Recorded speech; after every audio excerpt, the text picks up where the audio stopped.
Her çiçek can atar meyve olmağa, açılan her seher döner akşama.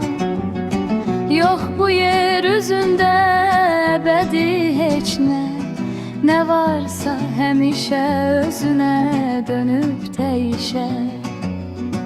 Eləcə sonu var güzel yayında, alemi bürüyer xəzəl haçansa. Yarpaksın ağa dözümlü ol sen, külək qoparanda səni budaqdan. Düşmə müqavimət fikrine oyna, başına gelenle kaygılan. Ne de salkımlarına tutunma ebediyen. Seni kıran külək sonra belki de eve doğru seni yürüder yine. Başka yarpaqlara bakıp kinlenme, sene yoldaş olmayan heç neye paxıllıq etmə.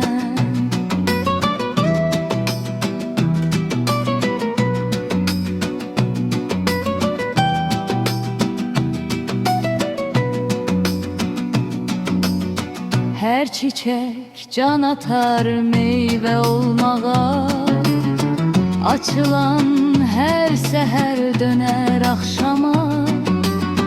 Yok bu yeryüzünde ebedi heç ne varsa hemişe özüne dönüp değişer.